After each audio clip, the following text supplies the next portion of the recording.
வடிவேலன பார்க்க பல படி ஏறுவேன். என் குடி காத்த குமரேச மயில் வாகன என்ன முகம் காண ஓடி வந்தேன்.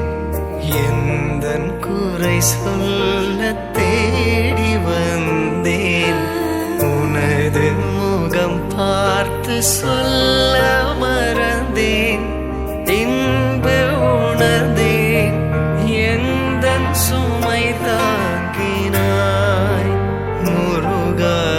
எனது சுமை சொல்ல தேடி வந்தேன். சொல்ல மறந்தேன். நாம் அடுத்து கிளம்ப போகிறோம். மணி 8 மணி ஆக போகுது. சாப்பிட்டு கிளம்ப போகிறோம். கீழே மலையிலேருந்து கீழே போகிறோம். எனக்கு வந்து ஃப்ரெஷ்ஷாக ஓப்பன் பண்ணி ஆகணும். ஆமாம், சார் உள்ளார எல்லாம் ஏறுறாங்க. கிளம்பியாச்சு எல்லாம். ஓகே, கிளம்புறோம் எல்லாரும் கிளம்புறோம். எல்லாம் ஹாப்பி. ஹெவியான காலங்காத்தால 4 மணிக்கு 2 மணிக்கு எந்திரிச்சு 4 மணிக்கு மலையை சாமி பார்த்து 8 மணிக்கு கீழே வரங்கலாம்.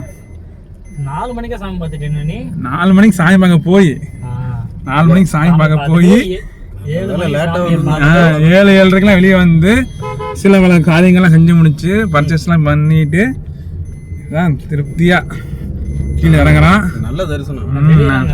நல்ல வெளியெல்லாம் காமிச்சா திருத்தணிகை மலை. இந்த மலைக்கு பேரு சூர சம்ஹாரம் முடிஞ்சதுக்கு அப்புறமா கோபத்தில் இருந்த முருகன் தன் கோபத்தை ஆசுவாசப்படுத்துறதுக்காக அந்த அமர்ந்த மலை இந்த மலையில தான் வள்ளியே திரும்ப செஞ்சாராம் முருகன். இந்த மலைக்கு வரவங்களுக்கு தீராத நோய் என்ன தீருமா, திருமண தடை என்ன நீங்குமா, நினைச்சது நடக்கும்னு சொல்லி சொல்றாங்க. இந்த கோயிலுக்கு வரவங்க கண்டிப்பா நினைச்சது நடக்கும். கண்டிப்பா வந்துட்டு போவாங்க. செல்லையா ஏன் கண்ணையா, நல்ல காலம் வந்துருச்சு நான் பெத்த ஐயா. கேட்ட வரம் தந்திருச்சு நான் பெத்த